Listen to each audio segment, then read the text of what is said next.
Великой Отечественной войне. And so Russia as a whole is constricting. And Vladimir Putin has tried for the last 10 years, all these domestic programs to try to speed up the domestic birth rate. None of it's worked, right? It's been very stubborn. And so if you can't increase your population by, improving healthcare or by, giving payoffs to mothers to have more children, how do you increase your population? Conquest, right? And so you have this imperial ideology, and the demographic pressures of needing to widen the pie actually feed really nicely into that message. Why? Because Vladimir Putin doesn't want everything, right? Despite how much the Central Asian states like to talk about it, the Russians are not across the, over the horizon, right? They're not coming for them imminently. But the Russians are coming for the Slavs, right? The Slavic peoples. Where are the Slavic people located?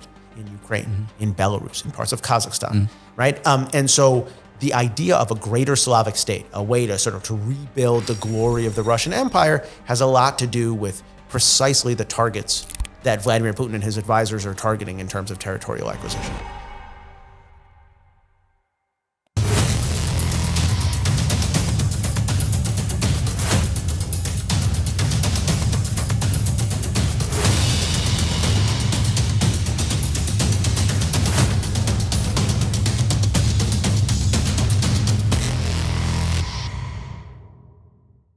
Welcome to the Border Wars Podcast, the number one podcast of all of the Americas, the first bilingual podcast that goes beyond the border. I say we're the number one podcast, not because of me, but because of our guests. And today we have a very special guest, a very good friend of mine, someone that I've known for many years, but I think many of you might have even known because you might have followed his work, especially if you're looking at Russia, Iran, international terrorist networks. I mean, we pretty much cover, and it's always interesting because you usually find in Washington guys that are like what they call Iran guys, right? Guys that look at Iran, they're experts on looking at the Iranian threat networks. And then in another community, you find Russia guys, right? The Cold War from the Soviet Union. But very rarely do you find someone that covers both. But that's Ilan Berman. Ilan, good to see you. Good to be here. Thanks for coming to the podcast. No. It's thank you. Thank you for having me. As I always like to say, I used to work on three things. I used to work on terrorism, Iran, and Russia, and now they're all one thing. So that's a good way. That's a good way to kick it off. Actually, so we got a lot to talk about. But I want our audience to get to know you as well, right? The way I've gotten to know you over the years. So beyond just, Ilan's work, and I should say he's the senior vice president of the American Foreign Policy Council, a very good think tank. We're going to put their link to their website and actually their social media channels on our description so you can follow them. They do really good work on a lot of these big issues. But tell us your story. Tell us how you got into this whole world. I know I've heard in many of the briefings you say you're a recovering lawyer. I am a recovering lawyer. So you obviously went to law school. You maybe practiced law, but how did you get into this? So it's sort of interesting story. So the foundational thing was that I was horribly misadvised when I was an undergraduate. So I had I was... as we all are. Yeah, right. Exactly. I went to college up in New England, and my professor, I was an IR major, my professor said, hey, listen, what do you think about doing next? And I said, I have no idea. I'm sort of, I'm looking for guidance. And he said, well, you could get a PhD and teach, or you can get a JD and do everything else. And I thought, I'm not a dummy. So I'm going to go get a law degree. Yeah. And within a week of being in law school, I'm like, wow, this is not great. So you knew it like at the beginning? Yeah. Well, it's because... What made you think that? What made you... Contracts, torts, right? Property, all the subjects that are not great. And so I sort of, marinated in international affairs and in security issues. And then I went to law school, and, at least in the first year, they don't really talk about any of that. Yeah. So I did it's all the minutia, right? Of no, legal. Exactly. So I did a joint JDMA. Okay. So I sort of leaned into my master's. Okay. What school? What did you so I undergraduate, I went to Brandeis. Graduate, I went to American University. Okay. So I got School of International Service. I have a master's from there. Washington. That's the MA. MA, and then the Washington College of Law is the JD. So I did both degrees in 3 years, which was wow. Yeah, you didn't sleep, which was not great. Yeah. My then girlfriend, now wife. It was not a happy time. Okay. We should call her sweetheart then. Yeah, exactly, nice. Exactly. Well, she could put up with that. No, she's a keeper. Listen, as my mother-in-law said to me at the time, and she said, "Oh, well, we got married after I graduated." So she said, "Oh, well, you guys will get to rediscover each other because you really haven't seen each other for 3 years. You really don't know each other, right? Exactly. So that's cool though. So you got out of college. You got both an MA and a JD. So where did you go? Well, so I went to work professional in counterterrorism. I went to work private sector. So you knew that you know, like, okay, I'm not going to be a practicing lawyer. Correct, yeah. I'm going to go into the CT world. And this is what year? Because this is like with CT. So this was 2000, 2001. Yeah, these are the years. Yeah, because CT is different now. So. No, totally different. And so I went. I was sort of shopping for options, and I sort of knew that I wanted to do international security, foreign affairs. I didn't want to do law. This was sort of not my wheelhouse. So. So I went to work for a private consulting group. We did a lot of stuff with the U.S. at that time. What was INS, the National Security Council? There was no Department of Homeland Security yet. No, go ahead. Okay. As I die. You just keep talking. Okay, the cameras are rolling. All right, okay. So there was no Department of Homeland Security yet, but we were doing a lot of work sort of for the, and it was on Islamic extremism. So this was before 9/11. This was when, but like right before. No, right, exactly, right before. But it was still a very hard sell, and I remember this sort of very distinctly when I did my master's in international security. International service, what they call it, right, at American University. I was a Middle East specialist when I was an undergraduate, and I wanted to do that. And the only class I could take was Islamic Paradigms of Conflict Resolution. That was the only thing they were offering before 9/11. And they, Israeli peace. Yeah. Well, and also, why peace processing, negotiations, all that stuff, which is sort of woefully like a conflict resolution course or something. 6 months later, right, a year later, woefully inadequate as a sort of as a framing mechanism. So I knew that I wanted to do the security stuff. I didn't really enjoy doing hard counterterrorism in the sense that I've always been a Russia guy, right? My heritage is, my parents are Soviet refuseniks. I was born in Israel. We have all the Middle Eastern connections. We have the Russian connections. I'm native Russian speaker. And so I felt like I was a little bit limited. So, so when the opportunity to jump to a think tank came, I jumped at it. And I started out at the American Foreign Policy Council. I'm a lifer. I've been there for 21 years. It's been a while. Yeah, wow. A long time. And AFPC is a long history as well, because it wasn't originally just a think tank. It was actually part of the Senate, right? Right. So AFPC, the American Foreign Policy Council, where I work, is it was spun off as an independent organization in '82, but before that, it was an adjunct to the Senate Foreign Affairs Committee, Foreign Relations Committee, and the orienting idea was there were all these senators who weren't getting proper briefings on things that they had to chair committee hearings on, things like that. So it was essentially sort of an in-house think tank. And then my boss, our president, Herman Pershner, sort of spun it off as a separate entity in '82. And then, I came on to do the Russia portfolio. And so you came on, it was already like at least 20 years independent. Oh, yeah. No, long history. But I came on and not to do Middle East. I came on to do Russia stuff. And I sort of very quickly did the bait and switch. And I said, hey, there's this region called the Middle East that we should really focus on. Yeah. And Herman was a little bit skeptical, and he sort of said, hey, listen, do the Russia stuff. You could also focus on the Middle East in your free time. I said, fine. And then 9 months later, 9/11. Right, 9/11. Right. And then he was like, okay, I think I understand where you're coming from. So go. Say no more. Right, exactly, say no more. Exactly. So that's sort of how. Would that give you like a 180 flip? Like you're doing more Middle East and on the side, Russia?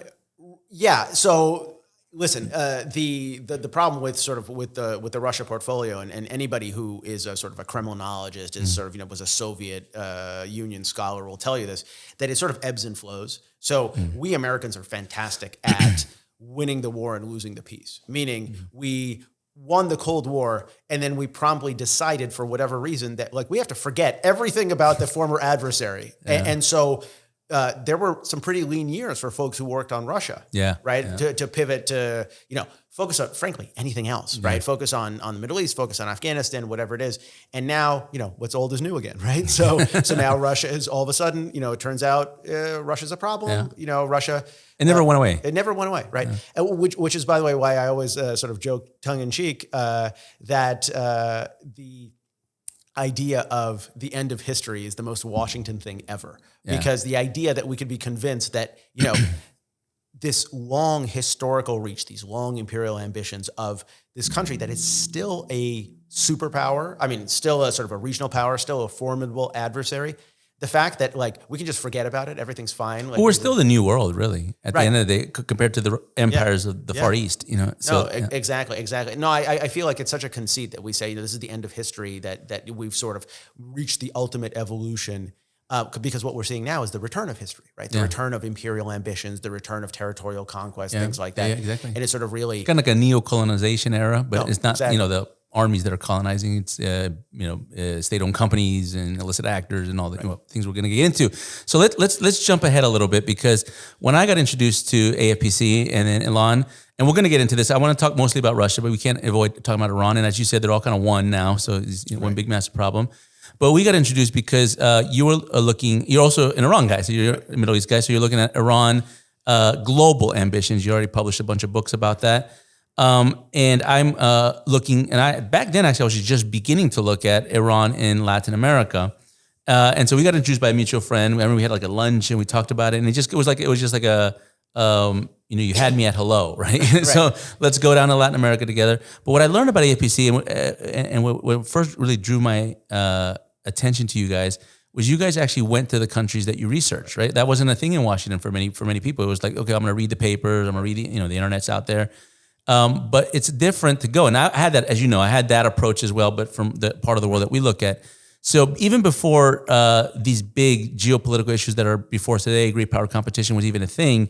I mean, you were going to China, you were going to Russia. Right, exactly. Obviously, you can't go to Iran. That's a little different, but you're going to the Middle East. You're going to all these countries where they're hotspots, and you're getting a temperature check, and everywhere you're going. And my understanding is that's what AFPC historically has always done. They used to lead code dells, I guess, to go down there. So tell us about a little bit of that work, and then I actually want a specific question tell us about one of your most interesting trips to Russia. Before we dive into sure. Well, okay. So the sort of the broad context is it's exactly right. My sense is the philosophy that we have generally is that you can learn a lot about a country by reading, but you can't learn everything by sitting behind a desk and sort of figuring out, right, the nuances, the sort of the personalities, the strategic dynamics that are very clearly visible when you go into a country or you talk to people from that country. It's also like an energy. There's an energy in a country. Absolutely. And we tend to, and we don't even know it, we tend to impose our own frame, our own strategic priorities on any country that we look at. And, the great example of this, I remember I was in Tunisia before the outbreak of the Arab Spring. So this was under Ben Ali. This was right at the time when folks in Washington were getting really nervous about the potential for a proliferation cascade, the potential for the Iranian nuclear program to touch off nuclear acquisition by all these different countries in the Gulf and in North Africa and sort of all over. And Iran was the alpha and the omega of our debate. So we thought everything related to Iran. And I remember asking this question of this official in Tunis about sort of, your nuclear program, the Iranian, obviously you're very concerned about Iran. And he looked at me like I was crazy. And he said, we're not concerned about Iran at all. We are pursuing nuclear power because Muammar Gaddafi has us over a barrel and he's extorting us for money. And we don't want to be caught in that trap. So we've sort of figured out that we want to pursue nuclear power as an alternative to Libyan oil, right? And it blew my mind because it was a topic that quite literally I had never heard in Washington because we were so fixated on the Iranian nuclear program. We assumed that the Iranian nuclear program was the central driver for everything that was happening in the region. So that sort of, visitation where you go, where you stay long, where you talk to people is, I think, hugely important. And we've been doing that for years and years. For a long time, we did it in Russia. We don't do it anymore, obviously. For a long time, we did it in China. We've sort of ceased that, right? This is sort of not the time, I think, not the time. It may come back later. We'll see.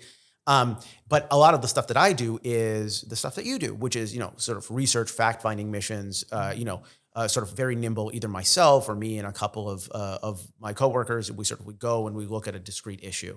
I've led counterterrorism delegations to Morocco. I've led, foreign policy delegations to Turkey and Israel and things like that. So, but anyway, the most, what was the question?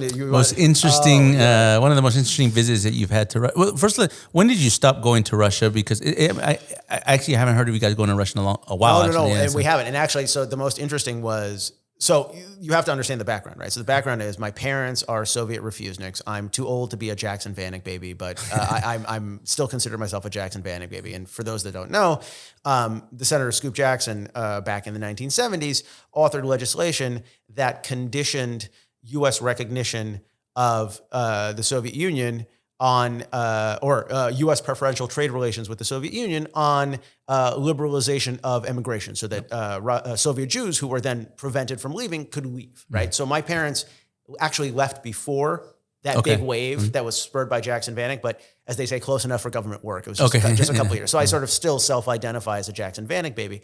And, I was brought up on this idea of, my parents explained to me very well what the repressive Soviet system was like, what it was like for them to grow up. You didn't live in Russia, though? No, I didn't. I was born in Israel. Yeah. So, they separately moved to Israel, met, married. I was born there. But going back for me has always been this really emotionally complicated thing because it's, it's where my parents grew up, but it's also where my parents were repressed. It's where my parents grew up, but it's where my grandfather served 15 years in the Gulag, right? So it's a very... It's kind of a mixed emotion. Yeah, absolutely. And so the last time we were there was actually, I was part of a delegation that was there in December I think it was December of 2013. Or 2012, somewhere around there, right? A decade ago, roughly.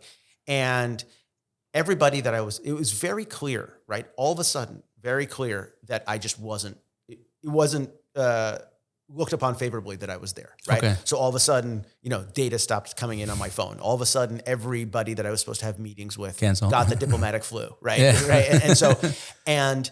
And I was stuck there because my flight out was not until 4 or 5 days later. And it's fine. I had meetings, I had stuff to do, but I just remember that sort of that feeling of claustrophobia, where you're locked in with a regime that knows you're there, doesn't want you there, and is going to make your life as miserable. It's almost like a genetic alarm went off in your body, and you're so I think I know what's going on here. I remember. So I was there actually over my birthday. And I remember flying back. And as soon as I landed, I called my folks and I said, listen, I just wanted to say thank you. I want to say thank you because the most valuable present you ever got me was this little dark blue book that let me go to this place, but also let me leave this place, right? Because I can only imagine what it felt like for them for years and years and years trying to get out and not being able to get out, to sort of, to effectively feel like an enemy of the state. And that's a thing. That's a thing. What you just said right there is very powerful because, I haven't never been to Russia. But that story of a totalitarian state eliminating the ability to freedom of movement and travel, it's a story worldwide. But actually, I was recently in Estonia. And so when I was at a conference, and right when we were there, this is in September, late September, is when Vladimir Putin did the partial mobilization, right? So he started becoming conscription, which, is going back to those times where you can't let the Russians leave their own territory. And immediately, most of the Baltic countries, including Estonia, closed their borders, right? I think almost all EU countries minus Finland and Turkey closed their borders. And so there was a mad rush from St. Petersburg pretty much to the Finnish border, right? That's right? So I actually went to go, border wars, right? So I went to go check it out. Right. And you know me, I like to get up close. So I went to the Finnish-Russian border. And actually there was an outlet mall on the other side, on the Finnish side, which I realized that's pretty much an attraction for the Russian oligarchs to go shopping and things like that. But what I really quickly realized was how much that means to be able to leave your country, because it's a strip of land, right? It's at the end of the day, but there's border controls. But the ability to leave for some people means everything, because Russia's going in a war. Russia's about to escalate the war. They're about to draft you into the war, regardless of what you think about it. And there's people figuring out, how do I get out of this situation? Absolutely. Right? So I think that was very powerful what you said. And that allows us now to jump into, which is the Ukraine war, right? And obviously you've covered this a lot, both in your work and I think, but not just in 2020. You guys have been covering Ukraine for a long time, even before the annexation of Crimea back in 2014. So let's start with this. Let's start a little bit with, how would you characterize Russia's invasion of Ukraine? Because I think, there's a very, simple way to describe it, right? Which is just basically the annexation of the territory. That's basically expanding what they did in Crimea to the entire country. Right.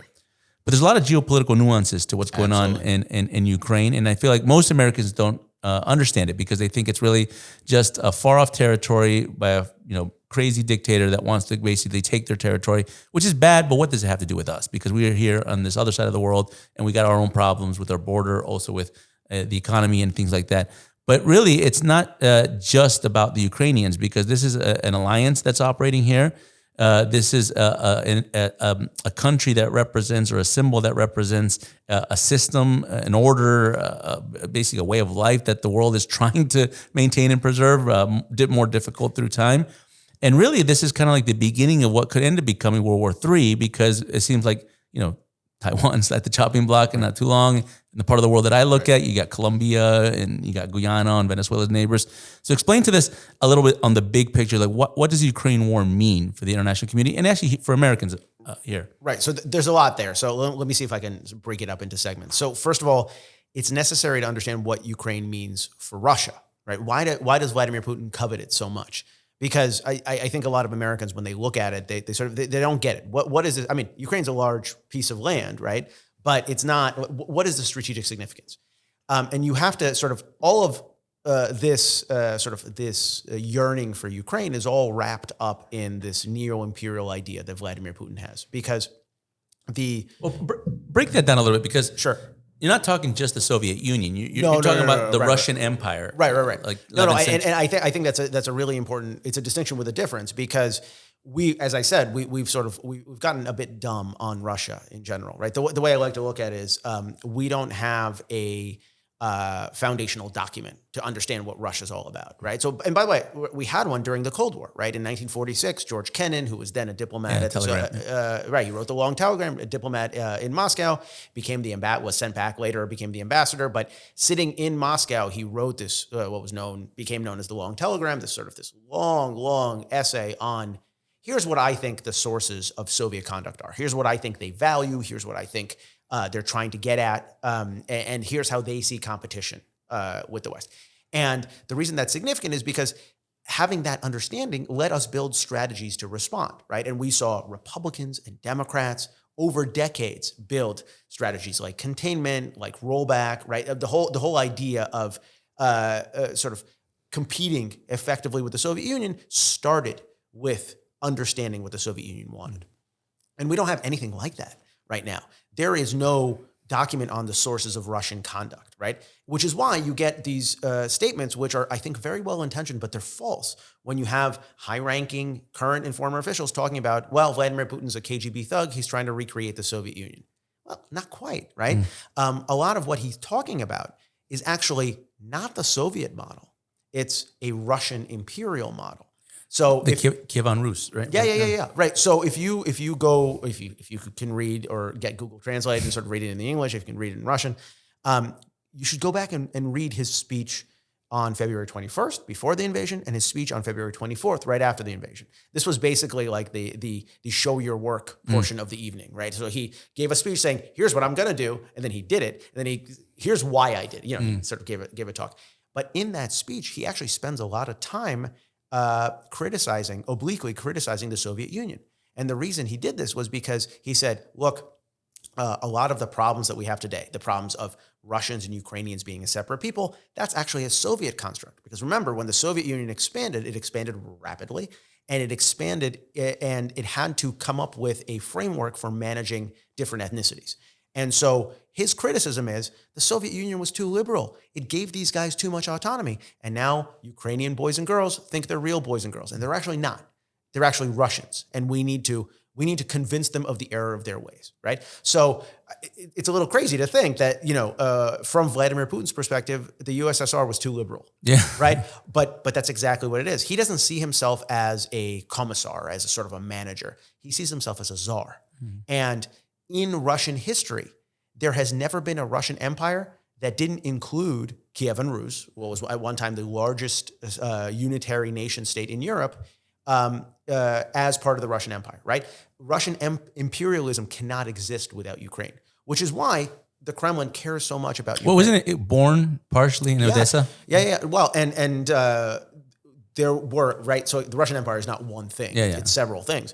But there are more than one iteration of the Russian Empire that had its origin point in Kiev and Rus, Yeah, right? And had its capital in Kiev. Vladimir the Great, right? Right. It was from what is now Ukraine. Well, a lot of leaders were sort of from Ukraine, but long before Moscow was the capital of the Russian Empire, long before St. Petersburg, before that was the capital of the Russian Empire, Kiev was the capital of the Russian Empire. So, and I think that's the point that gets lost, and I think you've explained it brilliantly, which is basically Vladimir Putin is now he's opening Pandora's box, and it's not just about what was the Cold War, did some tin pot dictator that wants to basically control more land for kleptocratic reasons.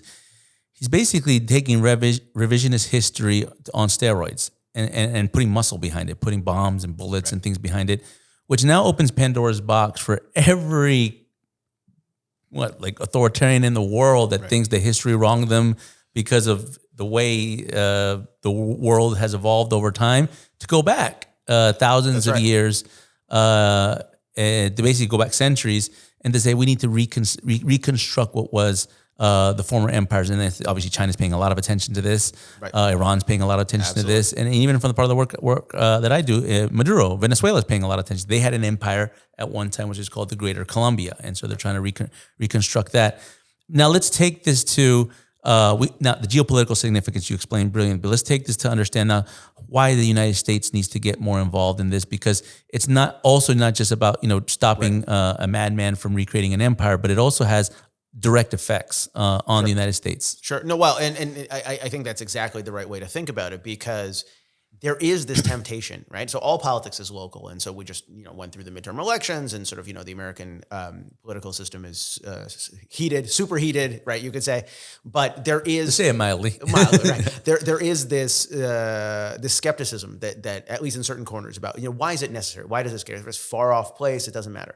But what you have to understand is there's drivers that are driving the Russians to try to expand and encroach upon the West, right? So fundamentally, Vladimir Putin, he doesn't think that the post-World War II liberal order, right, in which what we consider liberal institutions, right, the United Nations and NATO and what have you, that their expansion is a good thing for Russia. Russia doesn't see itself as part of Europe. It doesn't see itself as part of Asia. It sees itself as a distinct civilizational identity, right? This is where the idea of Eurasianism comes from.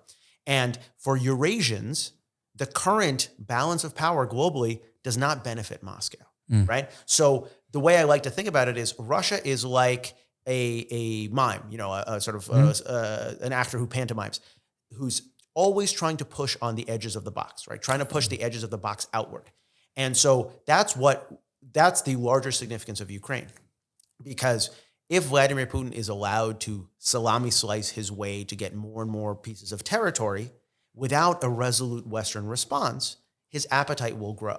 And you sort of, and everybody likes to think about Ukraine. Well, not just his appetite. No. His friends too. Everybody who's watching. But everybody likes to think about the current war in the context of, this has just started out of nowhere. Actually, this has been going on in modified form for a decade and a half, right? You have encroachment on Georgia. You have encroachment on Ukraine the first time, right? The Georgian War of 2008, the annexation of Crimea in 2014, right? So this is a sort of a tried and true pattern of behavior, right? He carves off a little chunk, he eats it, he digests it, he comes back for seconds or thirds or whatever it is. What's different this time is that he was all in. He decided, rather than taking a part of Ukrainian territory and then sort of waiting and then taking more, he decided, this is my time. This is my play. And what do you think made him make that calculation in terms of the time horizon? Like, why is now the time? I think he felt a couple of things, right? So first of all, he's not the only one that sort of remarked on this inward turn that the United States has, right? The U.S. historically has been this guarantor of security in Europe. And as President Trump would talk about, it became a sort of a very unequal bargain where the Europeans didn't actually invest as much as they should in their own defense. And a lot of them are making deals with Russia. I'm sorry? A lot of them were making deals with Russia. No, correct. And so that's, by the way, that one of the most interesting things to me is that that's really changing now, where all of a sudden you're seeing this strategic clarity from Europe saying, listen, Russia is sort of the bear at the door, and we have to be very careful. We can't, create side deals with them any longer. We'll see how long that lasts, right? because winter's coming, it's going to be cold. It's, the Russians have energy. But for right now, the strategic clarity holds. But not just in Europe, but also in places like Africa and the Middle East. There's been a perception for a long time across multiple administrations that the U.S. is in retreat. America's not so interested anymore in all this stuff, in all these foreign entanglements. And so there's this empty political space that if you're an ambitious autocrat, you can fill, right? And you see this, by the way, in the Middle East, in the context of the way the Iranians are behaving, in the Asia Pacific, in the context of the way the Chinese are behaving, and in Latin America, and in Eastern Europe, and in the Balkans, and other places where sort of Russia was sort of stretching its wings. Okay, so now that begs us to get the next question, which is essentially, did Vladimir Putin bite off more than he could chew? Because he made the time horizon. And actually, let me go back a little bit, because actually you wrote a book that I thought you were going to talk about, but I'll go ahead and mention it, because my thinking, one of the factors that might have nudged Vladimir Putin to shorten the time horizon of doing such an aggressive action, such as the invasion, is perhaps the internal situation in Russia, right? You need to. Ilan wrote a book called Implosion, which is one of the really the best books, modern books on Russia that you can read, because it gets into something that a lot of people don't want to get into because it may sound boring, but it's really important when you understand civilizations and society, which is demographics, right? It talks about the changing in demographics. And pretty much his stronghold on the Russian people wasn't as strong as he tried to make it out to be, politically, socially, culturally, economically.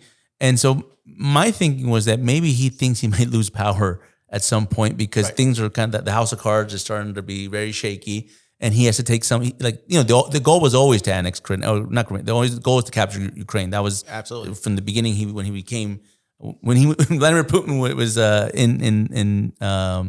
became president at the turn of the century, this was always the goal. But I think, was the internal factor a reason that said, I need to move fast? Absolutely. No, absolutely. And this and talk about your book a little bit. Yeah. Well, right. So it's called Implosion, The End of Russia and What It Means for America.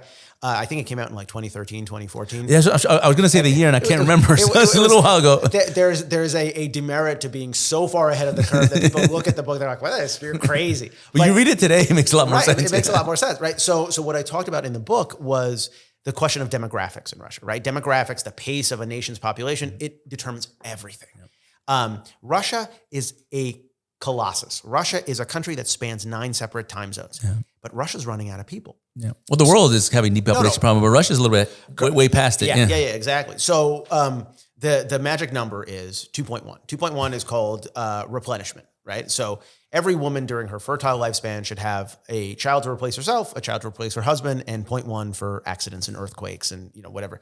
And Russia, for a long time, since the 1960s, has been below replenishment, right? And by the way, Russia's not the only one, right? Europe is below replenishment. Yeah, the world's having right. But the problem with that is that in the early decades, it ran against the Soviet idea of, the Soviet Empire is expanding, it's enduring, it's going from strength to strength. In fact, population-wise, it was constricting.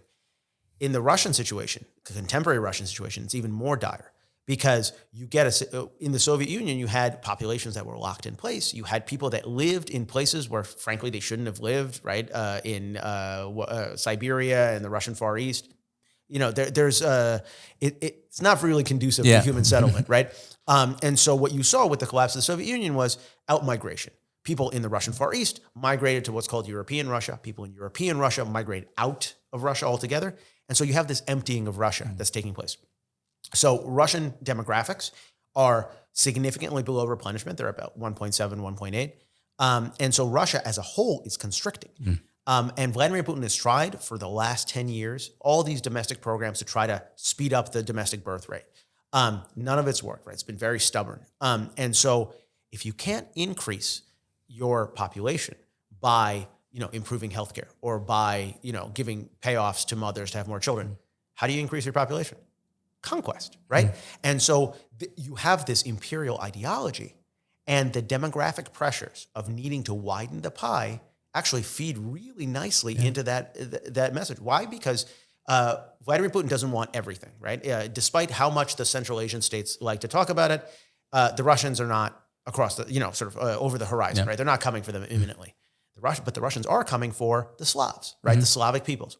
Where are the Slavic people located? In Ukraine, in Belarus, in parts of Kazakhstan, right? And so the idea of a greater Slavic state, a way to to rebuild the glory of the Russian Empire, has a lot to do with precisely the targets that Vladimir Putin and his advisors are targeting in terms of territorial acquisition.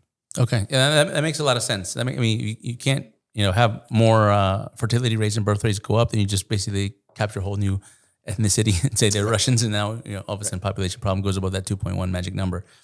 So what would you think are the follow-on maneuvers that can happen in the Ukraine war? Because we're kind of at a stalemate to some level, right? It's clearly the Russians Vladimir Putin was able to get as much battlefield victories as he probably was anticipating when he did the initial invasion.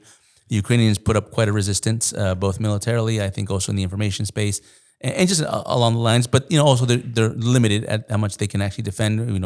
Supplies are running out, winter's coming. We should expect for the Ukraine war, because I think Americans' appetite to do anything about the war wanes. We have a short time span, and it's just waning every day, every week, every month. So it's hard to tell, and it's hard to tell for a couple of reasons, right? Because if the Russians had succeeded in their gamut, right? So remember, Vladimir Putin's initial play was to say, we need to effectively do regime change in Kiev, and it's going to take like 2-3 days. If that had actually happened, we wouldn't be having this conversation, right? It would be a done deal. Ukraine would be under Russian suzerainty or something. So that didn't happen. The Russian military started the war as the second strongest military in Europe, and right now it's the second strongest military in Ukraine. But by the way, why didn't they use their top military assets at the beginning of the war? Why did they bring I don't call it the JV scope. Why didn't they bring the same force they use in Syria? So it's a good question. I think, there's such a thing as sort of being misadvised, right? So nobody ever lengthened their lifespan by telling Vladimir Putin what he didn't want to hear, right? Okay. So there was my sense is there's all autocrats operate within a bubble of sorts. And I think Vladimir Putin sort of also operates in a bubble. If you look numerically at the sort of just the numbers that the Russians were planning to throw against Ukrainian population centers, the idea that less than 200,000 troops can take and hold a city of 3 million in Kiev is insane. And not only that, but right, Odessa and sort of other places. He just didn't have sufficient manpower because his advisors had told him for so long, oh, look, the Russians and the Ukrainians are one people. We're going to be greeted like liberators. There'll be there won't be any resistance. You don't need to marshal.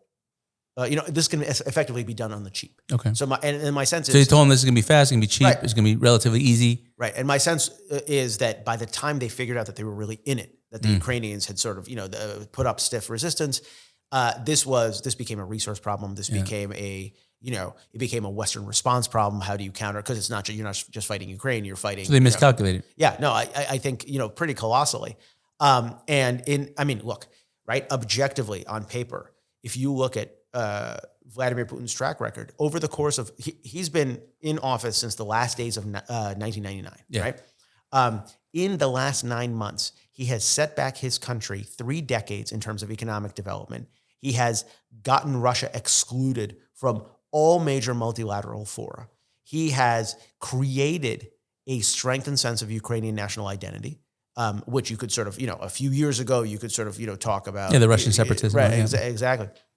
And I mean, it's been a strategic catastrophe for Russia. Let me pause there because I agree, but partially. So let me explain. I agree. So Russia obviously is in a much worse shape today than they were before they invaded. But I'm not sure that's all not calculated correctly. I think the premise to that perspective is that Russia, but also with its friends in the Far East, China, in the Middle East, Iran, in Latin America, Venezuela, have a premise that they want to continue to be part of the international order. Like they want to continue to be participating in the multilateral space and in the world of international economics. Or maybe they figure out this is the time to flip it on its head, right? After COVID and everything that's going on in the world, the polarization, the disinformation, which we got to talk about in a second. And what I've noticed is an interesting statistic that I think it's played off a lot, and at least I haven't heard much of it in the international press. I think it's talked about some, which is the food insecurity crisis that this has actually sparked, right? Because, between Russia and Ukraine combined, they produce about 12% of the calories consumed worldwide because of wheat and fertilizers, right? Which so like Africa eats based on this part of the world. Latin America, in many parts, eat because of that part of the world. So what the invasion actually allowed them to do was to create a market need in food and agriculture further fertilizers and wheat that can turn into economic coercion by the Kremlin and Beijing, because they backing them all this, to start to look at the global south as a way to flip them on the international payment systems. And so one of the biggest disinformation campaigns that I've seen from Russia is the hit on U.S. sanctions, right? To say that sanctions are crimes against humanity, that they're big bullies from the West in the U.S. And what I've noticed is the statistic, very, very small, is the SPFS, the Russian payment system. I've noticed that, now this is according to the Russian Foreign Ministry, so I'm taking their stats, right, for what it's worth, but that they have grown in the amount of both countries and banks that are now participating in that system, mostly coming from, initially it was Eurasia for the most part, and Belarus and stuff like that. Now it's coming from Latin America, it's coming from Africa, it's coming from parts of Southeast Asia, who are signing on to the system out of fear that at one point they could be sanctioned next, or economic coercion because they need the damn fertilizers from Russia. Right. So talk about that component, because that seems like that might have been a strategic calculation that plays to their benefit. Yeah, maybe, right? Because at least historically, the Russians have been really good at being both arsonist and firefighter, right? Essentially creating a problem and then presenting themselves as a solution to that problem. I think if there was part of that in this calculation, I think they played the angles wrong. Because listen, nothing succeeds like success. And no matter how much spin the Kremlin puts on it, what you're seeing in Ukraine right now is not a Russian success, right? To the point where, you're seeing at least rudimentary cracks in the partnership between Moscow and Beijing, because the Chinese are because the Chinese have their own fish to fry. They're worried about Taiwan and sort of what does this do? It doesn't serve the long-term Chinese strategic interest that the West gets all exercised over Russian overreach in Ukraine and marshals a plan that could then be modeled later to be a response on Taiwan, right? So my point is that Vladimir Putin has not done himself any favors, but there is opportunity within adversity. The food situation, I've spent a lot of time in Africa, and the sort of the messaging is exactly that, which is the conflict is distant, but we're really worried about, all politics is local. We're really worried about how do we feed our families. Yeah. We don't, for whatever reason, Africa doesn't have a food bank really. And so, they're very vulnerable. They feel vulnerable. And so they put their morality to one side and they say, listen, we have to pressure to sort of create as much pressure as possible to end the conflict as soon as possible, because we want business to return as usual. Whether that actually sort of fundamentally reorients the global system, I think that may be, if the Russians thought about it, I think that was sort of, a bridge too far. But my sense is there are places where at least incrementally, you're seeing the Russians make gains, even though they're losing strategically. Yeah, they're losing in the battlefield. Yeah. Their military is getting depleted. The Russian people are rapidly turning against, and there are already a tendency of that, that was rapidly turning against the Federation or Vladimir Putin himself. But you said there might be opportunities, and they might be capitalizing on opportunities. They're going to take victories where they can get them at this point. But let's then transition to what I mentioned there, was the disinformation aspect of it, because this is the part that I've had a lot of conversations with, because, I spent a lot of time in the south of the world, both in South America, Latin America, but also in Africa and other places. And what I noticed when I came back, and actually when Russia invaded Ukraine, I think I was in Latin America. And so the narrative was very different when I heard about the news than, probably what you hear in Washington. But when I came back to Washington, everyone was like, oh, look at this and how they, and I was like, but my impression that I got, the first kind of messaging that I saw about this was how they were spinning this in Spanish in this case, but how they're spinning this about kind of their fighting for their existence in some sense, right? And then what it really kind of stuck out of my mind at that point was kind of how much the Russians had advanced and then be able to do global messaging, right, in multiple languages. And what I came to find out was, here in Washington, like, we're building this consensus around Vladimir Putin in Russia. And I was like, I don't think that's a global consensus. I said, certainly a Western consensus. I think, as you mentioned, Europe's conscience has gotten up and they're not willing to pay their dues and their fees to NATO and whatever kind of security architecture that they're going to have to defend themselves. I think even the United States has risen up again to really understand that the world does matter, at least in the policy sphere. But not everybody in the world has had that same calculation, because, as you mentioned, all politics are local, and some countries are just looking at their own bottom line interest, right? I think Brazil comes to mind with this, because President Bolsonaro in Brazil is no friend of Russia, no friend of China. But at the end of the day, when it came to the votes in the UN and other international organizations like the OAS, he had to basically abstain or basically defend Russia because they're economically dependent on them. So part of that is the consequence of disinformation, among other things within strategic influence. But it really plays to play how much Russia's grown in that space about being able to use strategic messaging, strategic influence, public. So talk to us about that. I know you spent a lot of time on this issue. I do. This is unfortunately, this is sort of the burr in my saddle for a number of years now. No, and so the best way to sort of to explain what the Russians are doing, and I say this advisedly because I don't know that it makes a lot of sense to make out the Russians to be 10 feet tall in terms of disinformation. Because if you look back, I mean, look, the Russian disinformation is the follow-on to Soviet disinformation, right? The Soviets started active measures and reflexive control and sort of all that stuff as early as, well, I mean, they started it in the 20s and 30s, but they really sort of, graduated to a diploma program in the 1950s. I remember I read that book. Was it the KGB and disinformation? Baslov, the check that defected. That was a good book. Yeah. No, and so what the Russians are doing now, the methods are not new, but the modalities are new because the media environment's different. Yeah, there's digital. There's digital. There's different platforms. You can, the cost of entry is much higher if you're just dealing with newspapers and radio stations and television. Now you have, anybody can set up a website. You can, of dubious provenance. You can sort of it's even cheaper to create, bot accounts and bot networks and sort of things like that. So my sense is that this is a media environment that favors the insurgent. And it's more asymmetric by the definition. Yeah. And the Russians are acting like an insurgent in the context of disinformation.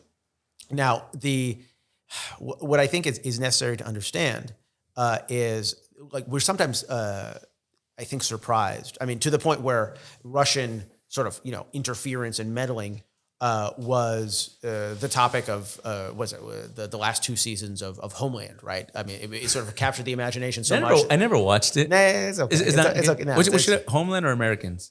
Americans. Okay, but Americans is the sort of the Cold War, sleeper agent. Okay. Americans is a little dated. Well, yeah, it's dated, but you can sort of nostalgia and whatever. Homeland is a little bit far afield, I think. But I stopped your train of thought. Go ahead. No. I'm sorry. I was but that's precisely it, right? The Russian meddling and simply sort of zero sum disturbing the political environment was so. I mean, it's we saw it in the context of 2016, to a lesser extent in the context of 2020, the elections, and so there is a sense that the Russians this is what they do. They just sort of meddle, and I think what's missing in that understanding is that we in the United States have a very bright line between war and peace. Right? If we're not at war, we're at peace. We're at peace, and we operate like we're at peace. But in Russia, sort of in the way the Russians define their strategic objectives globally, it's always war. It's this continuum. Yeah. It's Lenin, right? No, exactly right. And information warfare is an essential part of that continuum. So they are continuously on a rolling basis trying to shape the informational environment. So what's important to, I guess, at least what I'm taking away from that is essentially that the reason they're good at it is because they've always been good at it. Practice makes perfect. Exactly. And so not necessarily innovating in the space so much as they're just basically been consistent over time, where you can make an argument that the United States has been less consistent over time, especially on information warfare. But how are you seeing it impact? I know I look at the part of the world that I look at, and I can see how it's impacting there. But how you look at other parts of the world, how's it impacting in other parts of the world? Where do you think it's doing well? Where do you think it's not doing so well? So in the disinformation. One of the most fascinating things is that, for people like me, I've worked on disinformation for years, but for years, up until the Ukraine war started, disinformation was this sort of fringe topic. And we talked about disinformation. We didn't really understand disinformation. We didn't really do disinformation.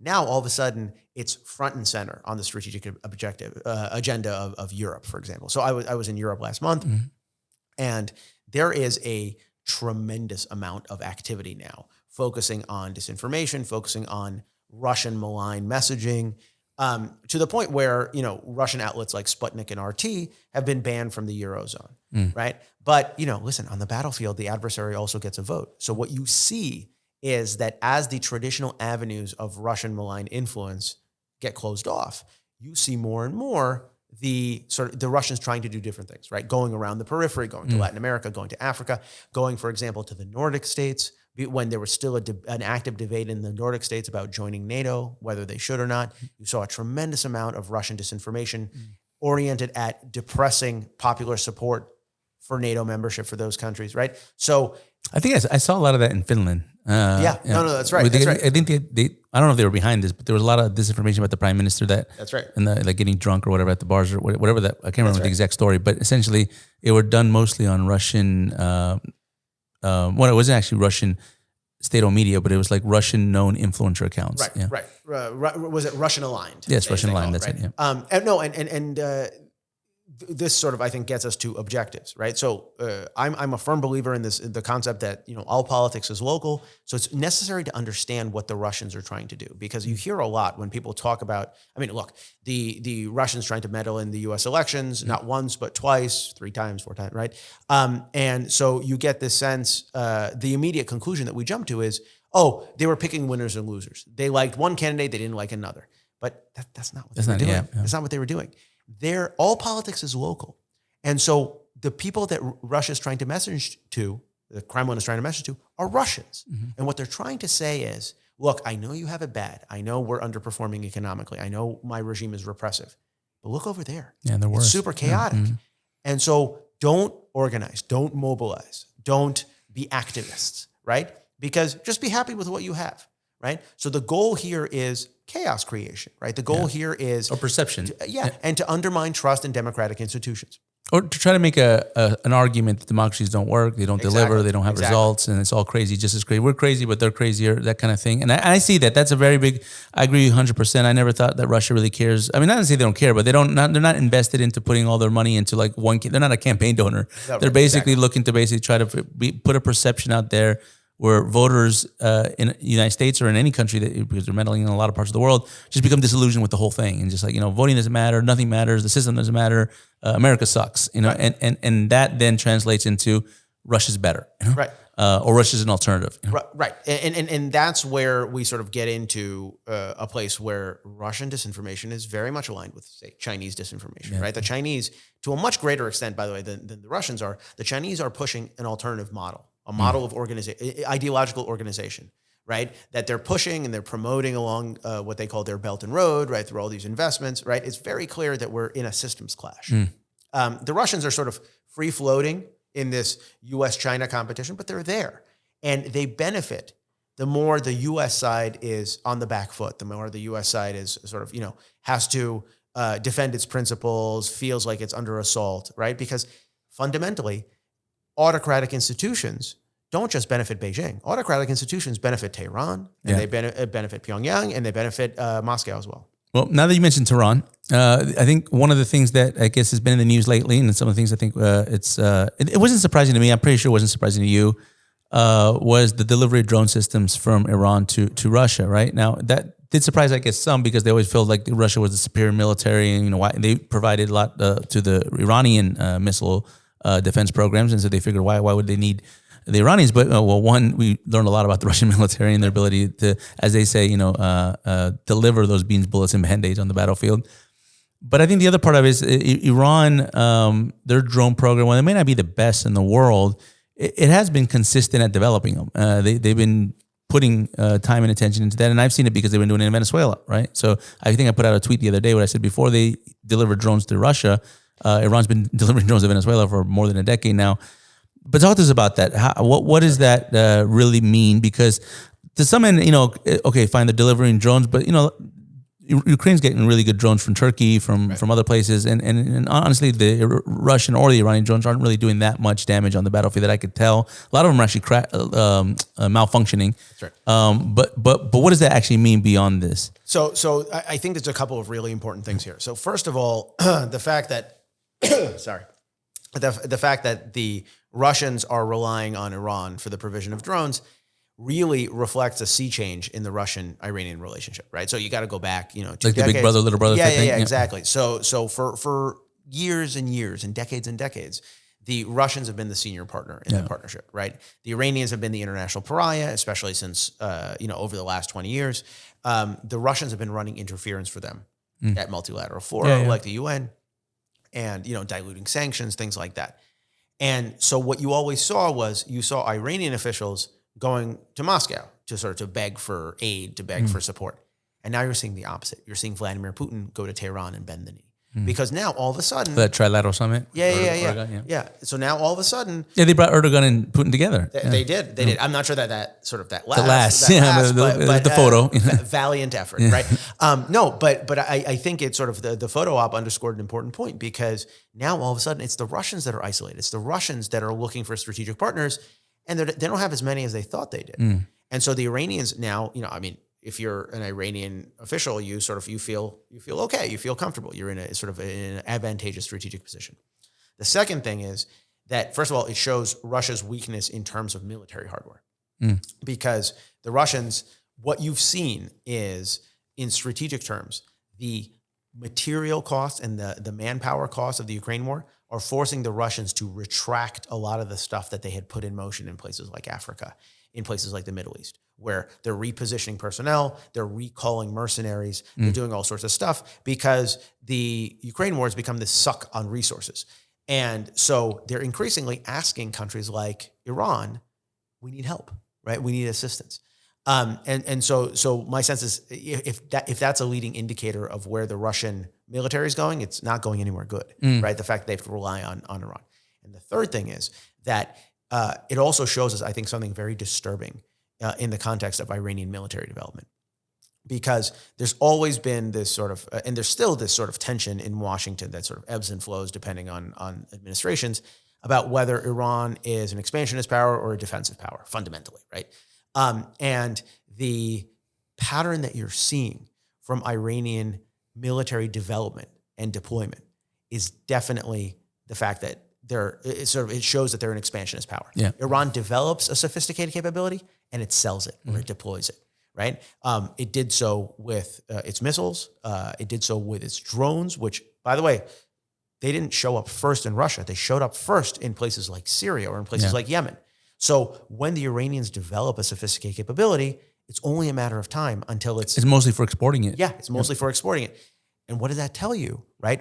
Because all of this is happening against the backdrop of an administration that is, frankly, still desires very much for the Iranians to come back to the negotiating table. The JCPOA? Yeah, to negotiate a nuclear deal that is not a permanent break on Iran's nuclear. It seems to me almost like the Iranians don't even care, or the regime in Iran doesn't care much about the deal as much as the current administration, the Biden administration does. I mean, it seems like they want to push the deal more than the Iranians do. The current, personnel is policy, and it bears noting that all of the principles involved in pushing for a revived JCPOA, a revived Iran nuclear deal, were the ones that were present at the creation the last time, right? And Tony Blinken, Wendy Sherman, Rob Malley, all those guys. And so you wouldn't expect them to come into office half a decade later and say, hey, listen, we were totally wrong. We made a mistake. We were wrong 5 years ago, right? So there is this intellectual consistency, but what they're trying to sell is not a longer and stronger agreement like they were talking about. What they're trying to sell is re-entry into an agreement that's mostly expired. Yeah. It's like 60% expired already. Yeah. So the fact that it seems like a very flimsy intellectual case, right? If you're a casual observer, it's because it is. It is. Yeah. It's old wine in new bottles. It is. No, you could tell, and it's almost like it seems almost like desperation, because and on the foreign policy front, there's been a lot of failures with Afghanistan. And so they're looking to see what they can recover, what they can rehash.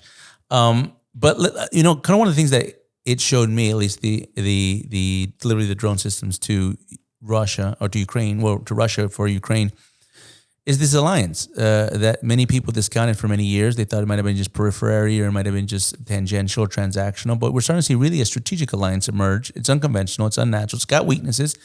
But it's only got weaknesses if you exploit those weaknesses. It's only got vulnerabilities if you do something about it. If you let it kind of just evolve and mature, it could turn into something even more dangerous. That's Russia, China, and Iran. I think those three countries have kind of figured out the only thing that they need to figure out for now, which is that they have the same common enemy. They have the same common adversary, the same obstacle that they need to be able to figure out how to work around together. Now, that doesn't mean that they're going to be permanent partners. That doesn't mean that they're going to end up being best friends when this all is said and done. And probably over time, they'll probably fight each other because they're in their same vicinity in space. But the big but on that is that that'll probably happen when the United States isn't what the United States is today, which is where the United States is starting to go because of bad policy decisions made by of folks in the positions of power. So my question on that really is to understand is, how far is this alliance maturing? Right now, it seems like it's going a little bit faster, and that might be because of the inaction of the current government, the current administration, the Biden administration. And let's say two questions on this. One is, how bad are we doing it really? Right. And bottom line, and how bad is it going to get? Number two, the good thing about the United States, at least for now, is that we're still a democratic country. There is elections, there are credible elections, and people can be empowered today and not empowered tomorrow. If we have a new administration, what should be the attitude on this alliance? How should we approach it? Because frankly, it's the worst case scenario for the United States to have to fight three Goliaths at once. It's almost like we don't want to have that. No, and I think that's exactly the frame that people should be looking at it through. For the first time in history, right? America's a young country. For the first time in America's history, it's fighting not one, not two, but three incipient empires, right? Countries that want to recreate imperial glory. Yeah. Now, there were empires back in the day. There were empires. They want to be empires again, right? Some of them are not doing so well, right? The Russians are not doing so well, but the desire is there. So you have to come up with competitive strategies in order to avoid that. And I think this alliance that you're talking about, I would actually characterize it not as an alliance, but as an alignment, right? Because I think you're right. I think over the long term, it's more competition between Russia and China than cooperation. But in the near term, they can get a lot by jointly opposing the United States. This is, there is, and to go back to the question of, that we were talking about before, it's sort of the question of disinformation. One of the most striking things about the disinformation sphere that you see, right? We talked about Russia, but there's authoritarian learning going on. There is cooperation between Russia and China and Iran in the disinformation space. They are learning tactics, they're learning strategies, they're amplifying each other's narratives with a shared goal. The shared goal is to break down trust in Western institutions. It's this sort of zero-sum game where they understand that they collectively become stronger if we become weaker. And so by that metric, frankly, we're not doing very well, right? A couple of vignettes that I would point out that really sort of showcase how we're falling down on the job. The first is a strategic one. It's the question of great power competition between the U.S. and China. What's fascinating to me is that we now have successive U.S. administrations that have adopted this as sort of the orienting frame of American strategy, right? The Trump administration did it. The Biden administration in its new national security strategy, which was put talking about GPC? Is sort of, it's the alpha and the omega. And yet we're not actually doing great power competition, right? So, the sort of the thought exercise I always... Well, maybe we're not competing. Well, right. No, this is right. And by the way, we're not competing seriously. Because we're putting it in the strategies, the term. So we're talking about it. We're talking about it. We're not doing it. So the sort of the thought exercise I always do is imagine if you're the leader of an authoritarian African nation, and you, for your own personal reasons, you decide you don't want Chinese tech penetration. You don't want Chinese national champions like Huawei or ZTE or whoever to build your 5G network. But you have all these domestic pressures. You have this young population, right? Africa is the youngest continent in the world. You have massive birth rate, right? Population explosion. They're all hungry. They all want something. They want innovation. So you turn to the United States and you say, hey, listen, we don't want to be in bed with the Chinese. What's your alternative? And if we don't have an alternative, we're not even in the conversation, right? We are not really competing. We're talking about, right? We're the aspirational power. The Chinese are the present power, right? So that's one way in which, I feel like we're falling down, right? There's this unity of purpose on the part of China, but also unity of purpose on the part of the authoritarians that we just don't have. I wanted to say something about the approach to GPC and everything. And, the NSS just came out about a month ago or so. That's the national security strategy for those that aren't from the DC lingo speak and stuff. I'm getting too comfortable with Ilan here. This whole narrative about democracies versus authoritarians, and I agree, the authoritarians are definitely learning from one another, looking at best tactics and best practices. But what I do have a problem, not only say problem, what I feel like is trouble with that narrative, because a lot of people equate it to the Cold War with capitalism or socialism, right? These two currents. But there's a marked difference between that era and this era in terms of how those two different concepts are being sold. In the case of, there was people during the Cold War and countries even that would actually openly and publicly advocate for socialism or communism in that case, right? They're raising the communist flag, say, this is the system of government we want. That doesn't happen with authoritarians, right? There's not openly saying go authoritarians, let's bring it here. Most authoritarian countries, if not all authoritarian countries in the world, call themselves democracies, right? They use the word democracy. And so the challenge of putting that as a narrative in terms of messaging in public diplomacy is that it doesn't really offer anything, right? The democracy versus authoritarian narrative, right? It's like saying, don't do business with them because they're authoritarian. Okay, we understand that Russia or Iran's authoritarian, but now you're going to call Guatemala an authoritarian too? Right. And it's just like, so now we're defining democracy or cherry picking who's a democracy. When I feel like we're missing the beat on actually trying to explain what are the differences between the democratic model that we're proponing for and this kind of false democracy that, the North Korea Democratic Republic would propose for. Yeah. Right. I think that's absolutely right. And you can get away from this sort of trap, this cul-de-sac, by talking about not slogans, but values, right? Transparent government and good governance and anti-corruption and things like that. Conversations where the authoritarians can't follow. Yeah. Because that's their lifeblood. Yeah, right? they won't go there. Yeah. Right, exactly. But I mean, frankly, we have a more fundamental problem, which is that we're having this, we're here in DC, we're having this conversation like a lot of people have in DC every day, and they only talk to each other. So one of the sort of the biggest problems that I've always or I've seen for years is that public diplomacy is an afterthought. Public diplomacy, the idea that America needs to explain the strategic rationale for a move that it made in the Middle East or in Africa or in Latin America, or whatever it is, to a skeptical global audience is sort of, it's something that, journalists at the Voice of America or journalists at Radio Free Europe or whatever, that they do. But nobody else does it. And these guys have a tremendously hard time getting U.S. officials to come on their airways to explain, to sort of to contextualize what's actually happening. Do you think is that we think we don't need to do that, or are we just not focused on it? Why aren't we doing this? So I think it's a little bit of both, right? I think there's that end of history. Oh, we're at the end of history. Everybody's on the same page, but we're not. Everybody loves America. Yeah, exactly. But we're not on the same page. And part of it is this sort of, sort of the tyranny of the inbox, right? All these guys are sort of working, they're crafting policy. Who's got time to go, sell the policy, right? Yeah. And so it becomes somebody else's problem. And so what you end up with is a public diplomacy, information warfare enterprise in the American government that is minuscule compared to what the Russians are doing, compared to what the Chinese are doing, right? So even if we wanted to outshout these guys, we wouldn't be able to, right? We don't have the resources, we don't have the bureaucracy, we don't have the sort of the state investiture in this type of messaging, right? So one of the biggest hurdles I see is, right, at some point we're going to get an administration that's serious about global influence, that's serious about messaging, whatever it is, and they're going to have to build it from scratch, almost. Yeah, almost. Yeah. So talk about that, because that's one of the things that you worked on, especially during the last administration. Right. You were nominated to actually serve in the board of governors of the last administration for the U.S. Agency of Global Media, if I'm correct. And they always change the names on me, so acronyms change here in D.C. pretty quick. You got to stay up on it.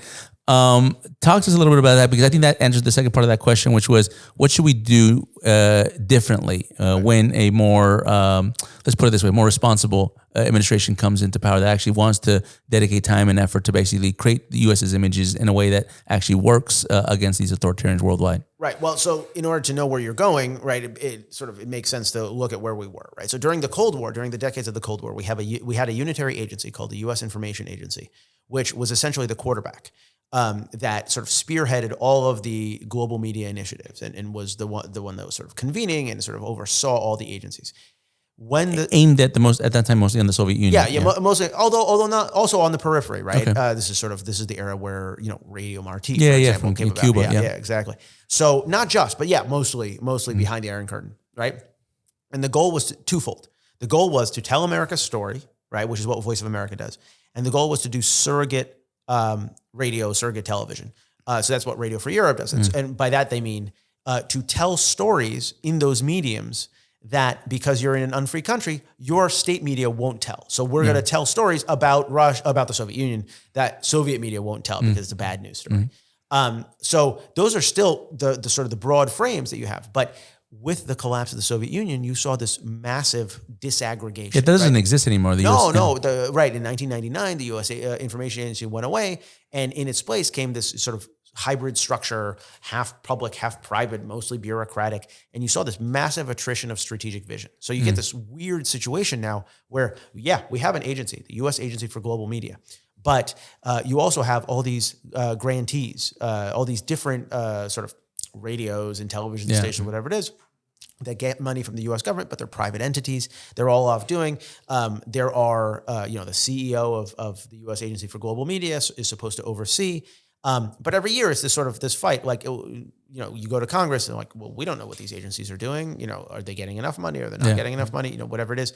There's no overarching frame. There's no urgency to what they're doing, right? It's not a coincidence that the U.S. Agency for Global Media ranks dead last in the rankings of U.S. government departments. Is that right? In terms of sort of desire to work there, right? Favorable work environment, right? A hazardous work environment? Yeah, well, not a hazardous, but undesirable work environment, right? Why? Because you're sort of there. There's no mission. There's nobody at the top telling you, low morale. Nobody at the top telling you, here's the mission, right? During the Cold War, that wasn't the case. During the Cold War, it was very clear. It was very clear. It was a sense of purpose, right? Communicating the ideas of freedom behind the Iron Curtain to unfree societies, trying to move the needle on global discourse, right? And that's not what you have now. Can you reform it, or is it a little bit? So that's no. So that's a big question. That's really the sort of the center of gravity to all the discussions, right? So everybody has their different idea, right? Some people say, hey, we got to bring the U.S. Information Agency back. Other people say, hey, we have to create a new agency. A third group of people say, hey, we need a information czar at the National Security Council, right? Everybody has a mousetrap, right? They're all sort of trying to figure out how to do it. The problem is whatever structure, right? I'm not sort of, I could be convinced on any one of these pathways, but you're missing a key ingredient. You're missing a chief executive that understands that this is a problem. The president. That we have to communicate. What America is, what America is all about, and why America is better, and why America is advancing, and why you should frankly be on America's side instead of on Beijing's side, instead of on Moscow's side, right? That we don't have, and to me that's the secret sauce. Yeah. Well, they say the chief executive, the president of the United States, often is the chief salesman as well for the country, right? That's the one that goes out and has to sell America to the world. So let me pivot a little bit, and we're going to start to wrap a little up, but I want to pivot a little bit on some of the stuff that we've done together, because we've had a long history going to Latin America. And actually, this is the point where I think we'd be good to bring some of our beverages of choice.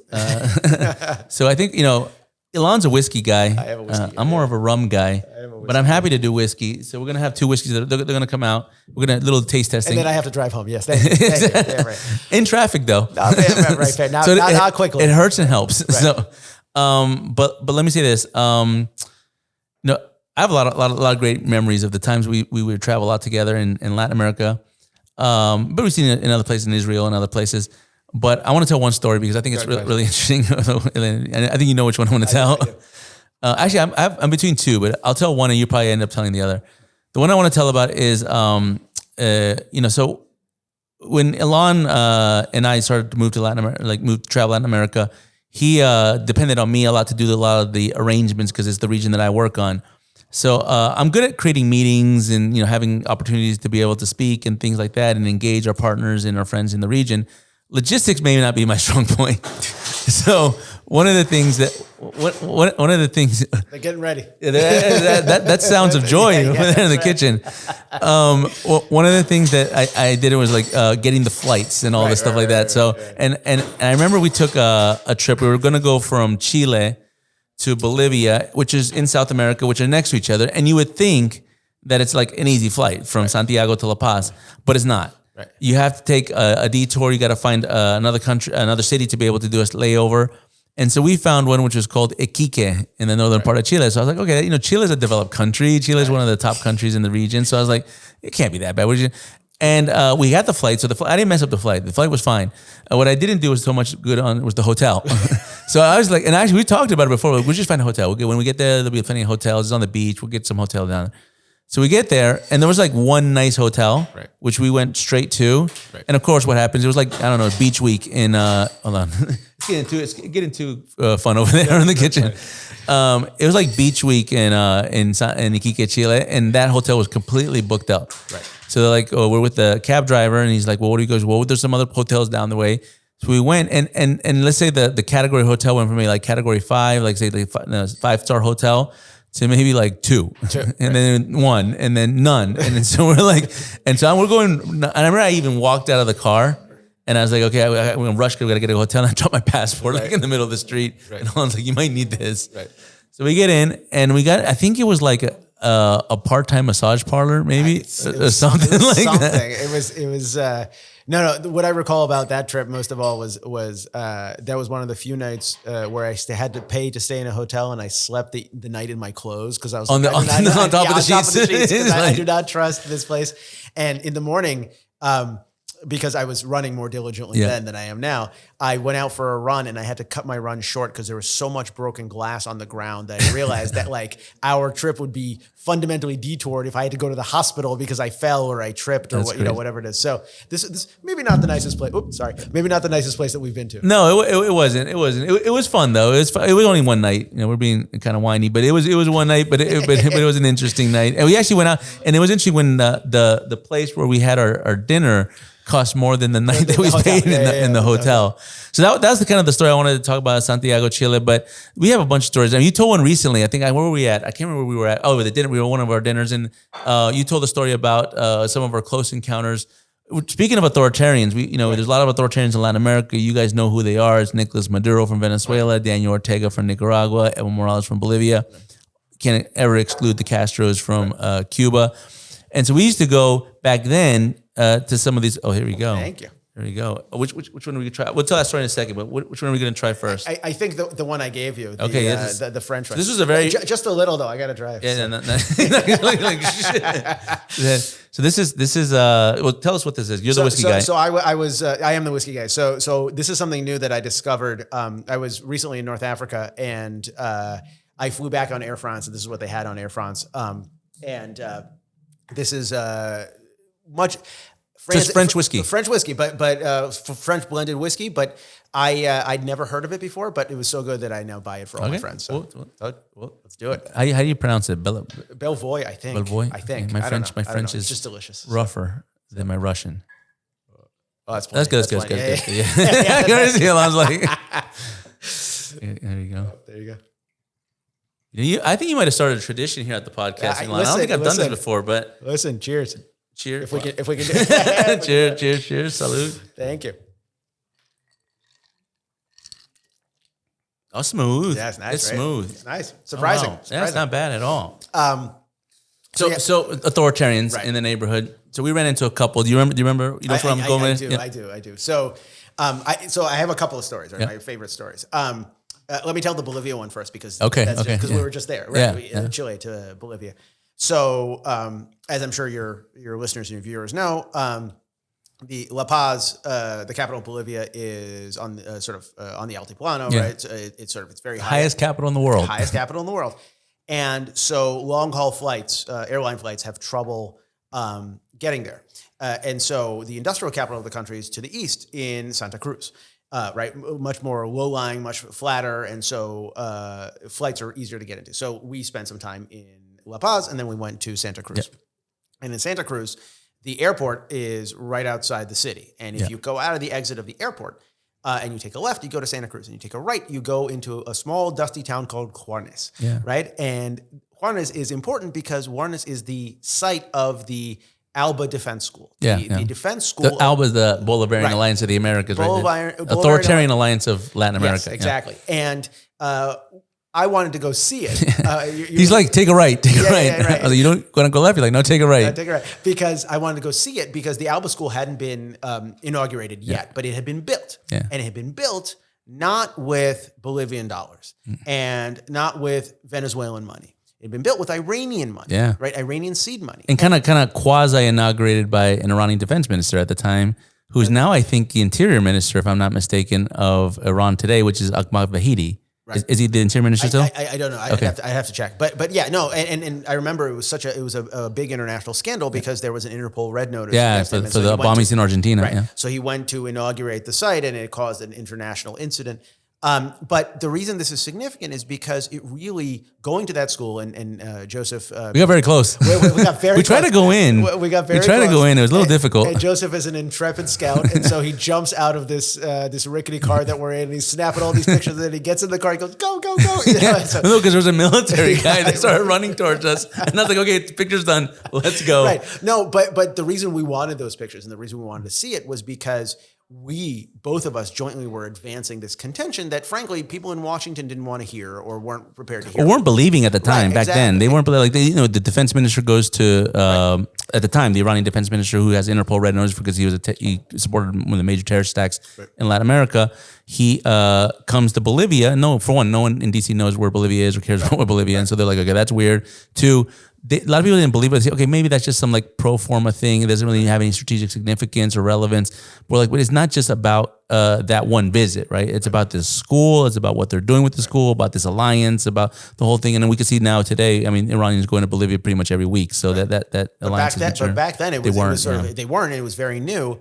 And it was sort of proof of concept for something that you and I had been talking about and we're trying to socialize in DC, which is that, birds of a feather flock together. Yeah. And so, and Iran, which in Washington was at that time really seen almost exclusively in the Middle East context, was actually partnering to a much deeper extent than we thought with other like-minded authoritarians in other parts of the world, including in Latin America, right? Where they were building at least tactical, sometimes strategic partnerships, right? This was right around the time when Iran was being squeezed by U.S. sanctions, by European sanctions, and they were sort of going around the periphery. They were okay, fine, we can't play in the European markets, but we can go down to the Americas. Absolutely.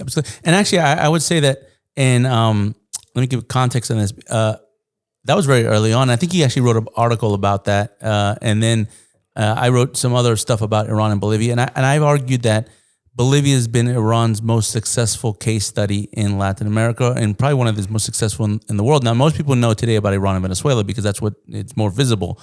But Iran already had a presence in Venezuela even before the Islamic Republic because of OPEC and the oil deals. So Iran had an embassy in Caracas for a long time. In La Paz, they had nothing prior to 2007. There was no presence of Iran. So they went from 0 to 100, where they're now probably one of the top partners to the Bolivian government in a matter of about 7-8 years. And so it was a very tremendous foreign policy success for them in terms of their diplomatic presence, their economic presence, now even military presence, being that Bolivia is one of the three military countries one of the three countries in Latin America that has a military presence of Iran permanent in the country. That's right. And you remember what happened, right? So before we ended up in Santa Cruz, we were in La Paz and we went to talk to the folks at the U.S. Embassy. And before we did that, we did our due diligence and we walked around the one square city block of La Paz that was then taken up by the Iranian embassy and the Iranian compound. And it was huge, right? It was huge, sort of facilities for hundreds of people. And then we shuffled off and we went to have coffee with the folks at the U.S. Embassy. And I remember me bringing it up saying, what about the Iranian presence? And they were sort of poo-pooing us and they weren't. And the question I asked them was, hey, have you ever seen their embassy? Right? Because it's half a mile, right? And they're like, oh, no, we haven't seen, right? This lack of inquisitiveness to me is a recipe for strategic surprise. Yeah, surprises, right? Correct. Yeah. And so I think you're absolutely right. This is really important. Yeah. The other important story, right? I'm gonna take another sip on that. Go ahead. The other important story. So Joseph and I were. This was I don't even remember which year, but we were in Managua, Nicaragua. It must have been like 2013-ish. Yeah. And because.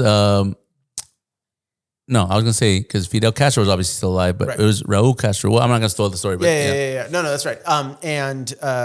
So for those viewers, listeners that don't know, right? So Managua, Nicaragua suffered a earthquake in I think it was 1970s.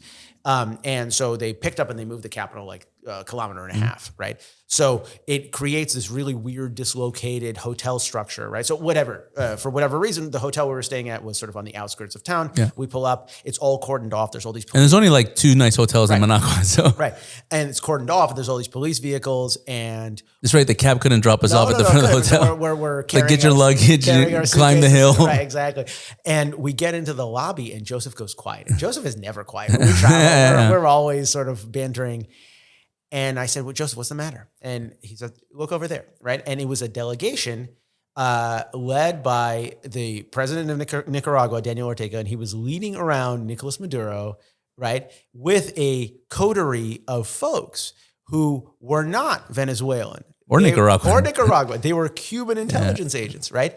And for me, as someone who is sort of not steeped in Latin American culture, that was a real wake-up call in terms of the long reach of history, right? Because in the United States, there's this conceit that, the past is the past and it'll stay in the past. And so this idea that Cuba is not important anymore permeates virtually every discussion you have about Latin America in contemporary circles in Washington. And yet here I was in Managua, right, watching the president of Nicaragua effectively bend the knee to the Venezuelans and the Cubans, right, in joint fashion, and it really, right, what do they like to say? The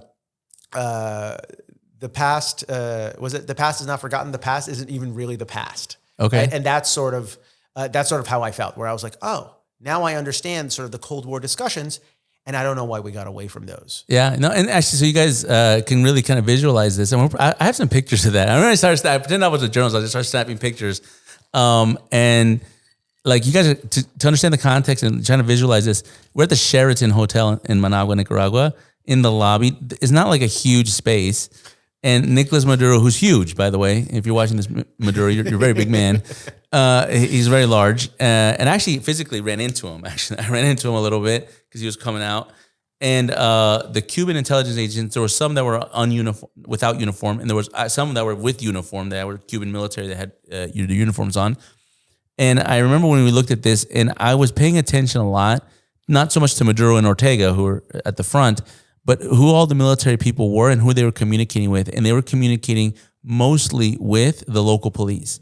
And I'm not listening to their conversations. I'm not that close, so I couldn't really tell. But it seemed to me as if they're giving orders to the local police. Usually, when you do a host nation delegation, it's the opposite. It's the local host nation country that's giving directions to the visiting country to tell them how to operate because it's their country. Like if even the United States, when the United States goes to pick a country, right? Morocco, it's the Moroccan police forces. They're going to guide us and tell us that you can do this, that, don't move here, that's dangerous, don't do that. But this seemed like the other way. The Cubans were like, do this, don't do that, do this, do that. And they're guiding these local police from Nicaragua that were accompanying Daniel Ortega. So we don't talk about authoritarians. We got really close to a few of the authoritarians. We go to watch it. I've taken it along to Latin America. We're going to get along back to Latin America at some point. He's very busy nowadays. You got a war in Ukraine. You got Iran that's on the precipice of doing some type of actions in the Middle East. Maybe Iraq is next year because of the anniversary of the U.S. invasion. But we'll get you back in Latin America at some time. Ilana, it was quite a joy to have you here. I enjoyed it. Now, where can anyone follow you? How can they follow? The AFPC has a website. We'll put that in. So again, American Foreign Policy Council, we're online at www.afpc.org. You can follow my work. I'm there. I'm also on Twitter at Ilan Berman. Is that the social media you use most? Yeah, unfortunately. I feel like Twitter is... Your Twitter game's not bad, though. I got to say. I like it. No, I appreciate that. I sort of... It's very witty. Sometimes I feel like I'm screaming my outrage into the ether.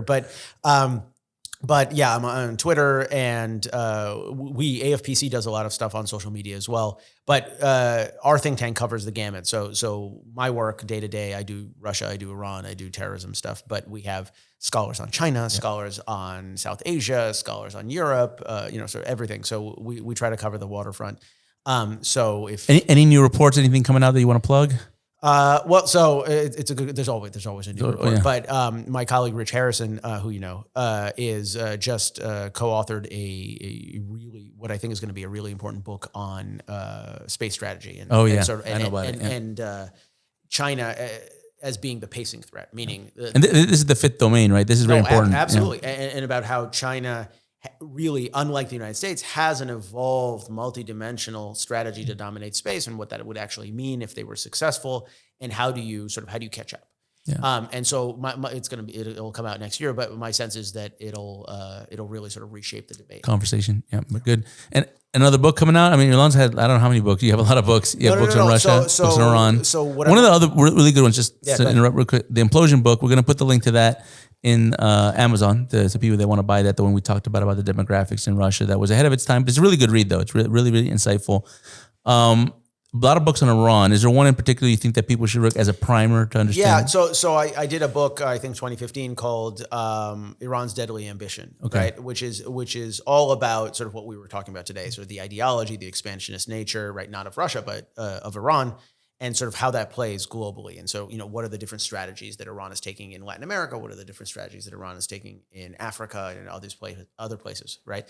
So I think that's a good primer for sort of, Okay. you know, getting to know it. And what I'm working on now is I'm doing a big study on Russian disinformation, right? What's the West's response to Russian disinformation? Because the problem that I see is that we Americans, I like to always say, we Americans have an urgency problem and we have an agency problem. Yeah. It takes us a long time to figure out that we have a problem. And when we have a problem, it's urgent. It's a crisis. Like we have to fix it. And because we're America, we have to fix it. Yeah. Nobody else can fix it, right? And so what you get lost in that discussion is the fact that Russian disinformation doesn't just affect us. It affects Europe. It affects, it affects countries that have been dealing with it for a lot longer. So what I'm going to try to do, and I'm working with one of our fellows, and we're jointly trying to sort of put this together, is to do a mapping exercise on what are the different governments doing in response to Russian disinformation. What does Russian disinformation look like now? Where were we? What does it look like? What are the main themes and narratives? And then what are the lessons learned? Very interesting. So, That's so very that'll interesting. be out. Is it a study that's going to come out? Yeah, it'll be out mid-year. Okay. And again, right, we haven't gotten into the thick of writing yet, so I don't know if it's going to be a study that's published by AFPC or if it's going to be a book. Or whatever it is. But that's sort of. We'll be on the lookout. I mean, so Yeah. afpc.org. It'll be on our show notes. You guys can look at it. We'll put a link to Ilan's book, Amazon, his social media at. Ilan Berman, yeah. At Ilan Berman. Berman. Yep. There we go. Ilan, it's a pleasure to have you on the show, on the podcast. He didn't even promote, he has a podcast. I do. A very cool podcast, actually. Kind of, we're border wars because we talk a lot about how sovereign nation states are being attacked essentially by authoritarian actors. But he has a book specifically about what he's just talking about. I mean, it's not a book, he has a podcast that he's talking about, which is called Disinformation Wars. Right. So it's sort of an interesting exercise, and unlike this is border wars is like It's a whole thing. It's a whole production. Yeah. It's a whole thing. Ours is sort of an instrumentality. So my podcast, right, comes out twice a month, but it's all talking to interesting people about different nuances of sort of the information warfare space. It's very important. And very important. What it allows me to do is it allows me to do sort of primary source interviews. It allows me to sort of, to build a resilient network, but it also allows me to sort of to amplify stories that are important. Like, for example, the fact that there is now, as a result of the Ukraine war, the internal Russian media environment has gotten so unfree that there's been this exodus of journalists from Russia. And so there's now this dissident media sphere, and they're headquartered in Prague, headquartered in Latvia, right? But they're new, but it's, outlets like iStories, outlets like Medusa and Project and The Insider. And it's an opportunity, right? Because think about it, right? Vladimir, as you said before, Vladimir Putin's war is popular, but it's becoming less popular, right? Because nothing succeeds like success, and he's not winning. Yeah. So those people, the growing number of people that are getting disenchanted with the war, who are they going to turn to for news? They're not going to turn to the Ukrainian media, and they're not necessarily going to turn to the Western media. They're going to turn to the Russian media. So incubating that ecosystem, getting it to be louder, getting it to be professional, getting them, all these journalists access to the right officials, whatever it is, it lets them beam back really good stories that can really move the needle on politics within Russia itself. That's awesome. So where can they listen to the Disinformation Wars? So we're on sort of all the major platforms. And so it's Apple, Spotify. Apple, Microphone's Spotify. dangerous. I know. It's the whiskey. Apple, Spotify, Google Podcasts. All that. So it's Disinformation Wars, and hope you'll join us. Yeah, check it out. Disinformation Wars. And if you're new to the channel, be sure you subscribe to the channel, hit the subscribe button, hit the like button, and share this video with others. I'll say this, if you give us, for this 1,000 likes, let's go with 1,000 likes. You give us 1,000 likes, not only will Ilan be back on the podcast, he'll bring another bottle of whiskey. How about that? Okay. How about that? Fair enough. We'll get cheers. Cheers. Subscribe to the Border Wars podcast and visit our website at securefreesociety.org. See you in the next episode.